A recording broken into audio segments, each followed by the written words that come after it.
एक बार की बात है। बहुत समय पहले सुंदरवन जंगल में कालू कौवा अपनी पत्नी टुनटुनी चिड़िया और दो बच्चों के संग रहता था। कालू कौवा और टुनटुनी चिड़िया अपने गांव के पास में ही एक घर में काम करते थे। कालू कौवा उस घर में झाड़ू पोछे का काम और टुनटुनी चिड़िया खाना बनाने और बर्तन धोने का काम करती थी। एक दिन टुनटुनी चिड़िया कालू कौवे से कहती है, सुनो कालू जी, अब हमारे बच्चे धीरे धीरे बड़े होते जा रहे हैं। हमें उनका दाखिला किसी स्कूल में करवाना चाहिए। टुनटुनी चिड़िया की बात सुनकर कालू कौवा कहने लगता है, अभी हमारे पास पैसे नहीं हैं। हमें जितने पैसे मिलते हैं उससे केवल घर ही चल पाता है। हमें इनका दाखिला स्कूल में करवाने के लिए अभी कुछ समय रुकना पड़ेगा।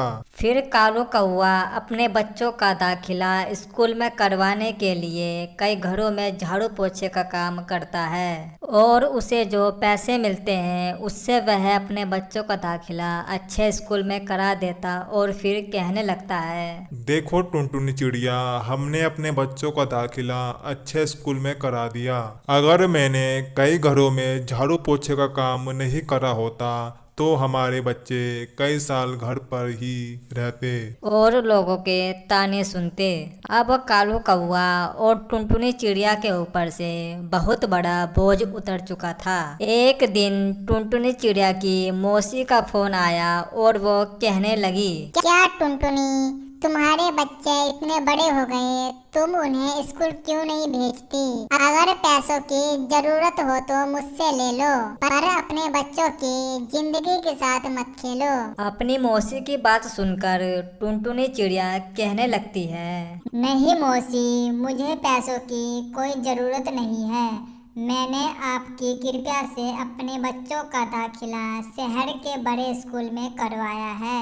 अब वो वहीं पर रहते और हर महीने घर पर मुझसे मिलने आते हैं। तब टुनटुनी चिड़िया की मौसी कहने लगती है, चलो टुनटुनी, कम से कम तुमने अपने बच्चों का दाखिला स्कूल में तो कराया और हमारे पास इतने पैसे होने के बावजूद भी हमारे बच्चे नहीं पढ़ना चाहते। वो सारा दिन इधर उधर घूमते रहते हैं।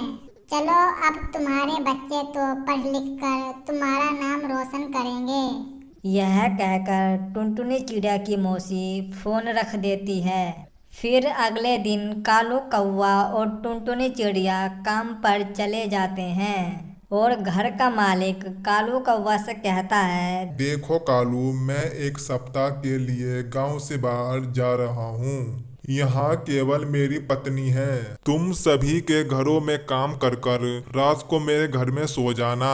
कालू कहता है, ठीक है सेठ जी। और अगली रात को उनके घर में बदमाश आते हैं। टुनटुनी चिड़िया कालू कौवा और सेठ की पत्नी को हमेशा के लिए सुलाकर और घरों के टुनटुनी चिड़िया कालू कौवा और सेठ की पत्नी को हमेशा के लिए सुलाकर और घर के सारे जेवरात और पैसे लूटकर चले जाते हैं।